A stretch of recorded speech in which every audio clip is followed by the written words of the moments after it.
King Arthur is a figure that has captivated the world for many hundreds of years. Tales of great promise, personal growth, and the rise of a great kingdom, and that kingdom's ruinous collapse. Tales that inspire bravery, and tales that will make you want to grip your Excalibur with both hands. Today I'm reviewing Avowed by Obsidian Entertainment, a modern tale of collapse of a once great company. Right now, this game probably fits between Cucked by Your Best Knight and your incest child rebelling against you on the Arthurian scale of downfalls. This is actually going to be a video about Tainted Grail, Fall of Avowed, Fall of Avalon. This game is based off first-hand accounts of Norfolk by Polish workers, and they use these experiences to craft the Tainted Grail universe.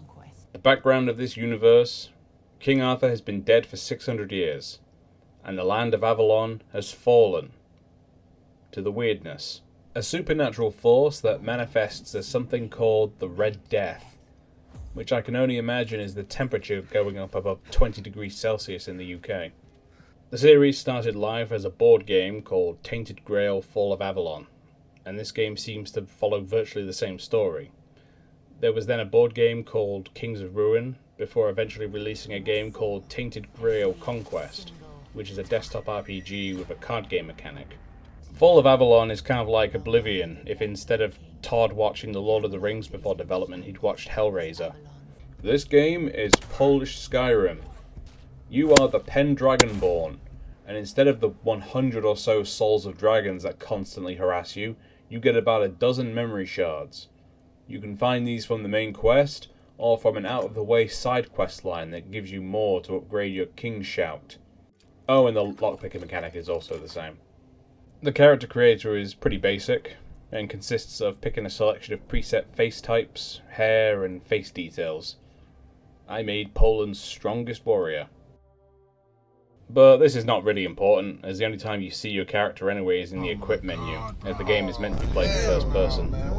There is a third person mode, but it comes up with this big disclaimer saying that the feature's incomplete. To quickly sum up the events of the prologue, you play as a prisoner who's been experimented on at the AstraZeneca Research Center, where the staff are attempting to cure the Red Death. Side effects of those who were cured are magnetic blood, installing of control chips, and becoming undead.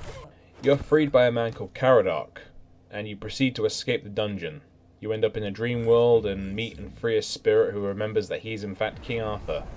He cures your illness with the power of good vibes, and manifesting your future success in his tomb chamber that looks like it was designed by H.R. Geiger if he decided to tone down on the weird sex stuff.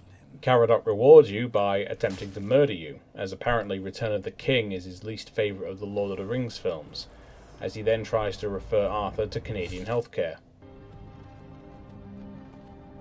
Hey, you're finally awake. Arthur survives somehow. Those good vibes and prayers are something else. And the ship you board to get to the mainland crashes, and you are washed up ashore with no sign of Caradoc. And after this, the world is your oyster. A quick way to make money is to take up bounties, where you follow a millennia of British history of serving your king by taking out enemies of the state, the mentally infirm, and the financially destitute, and a combination of all three known as the Scottish. You can hand in the bounties of typical outlaws. Targets for bounties are identified by the brands on their skin, meaning it still follows the age-old tradition of holding people in custody and releasing them only to become a problem later on. Handing in the branded skin of outlaws will get you steady money, and they don't run out.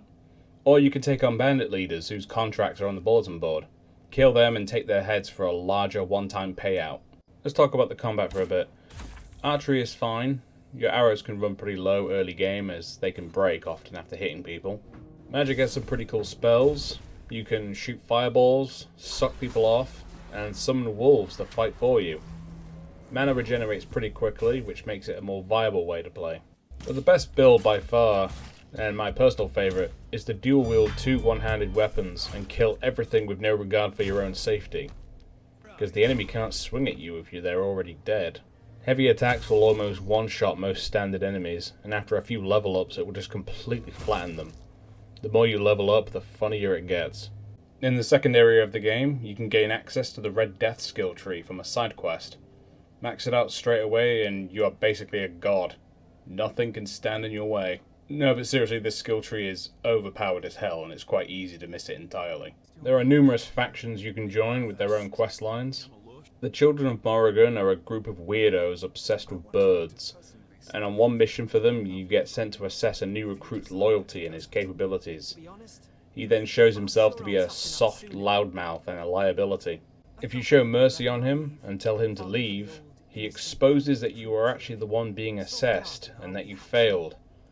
I flew into a blind fury at the prospect of being hoodwinked and bamboozled and caved his skull in with a mace. I then return to the guild and they congratulate me on my cunning and invite me to their secret hideout. Driven and cunning when it counts. The Alchemist storyline I couldn't finish as the final quest bugged for me after picking up a book at the wrong sequence, and it broke the quest. The Stone Wardens are the Scottish Freemasons. One of the things you have to do to meet these people in the first place is a quest involving having a Reddit debate with some no-fap warrior who wants to burn a bunch of erotic books.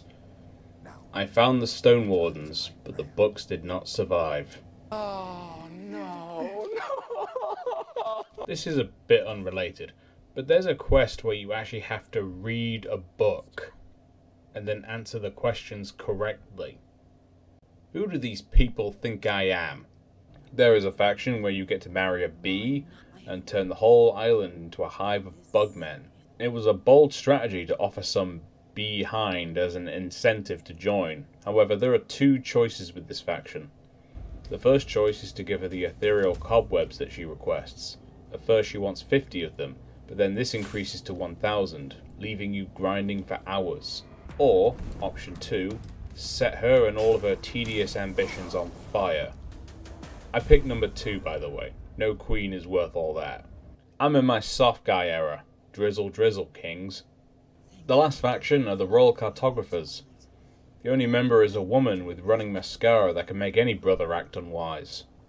The questline consists of 5 tombs to complete and gives you an ending option at the end of the game.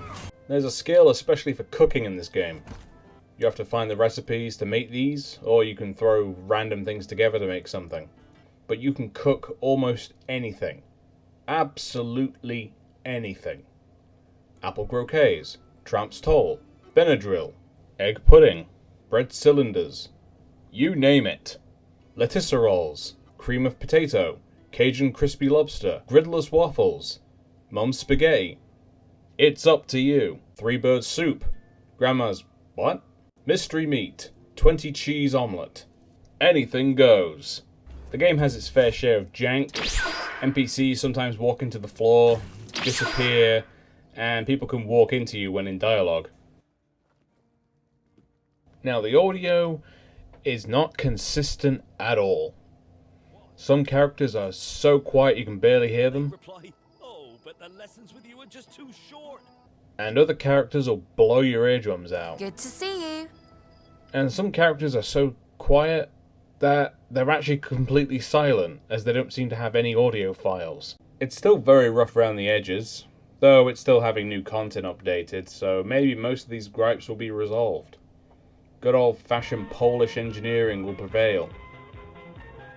Though you could say this Polish game could use a little polish.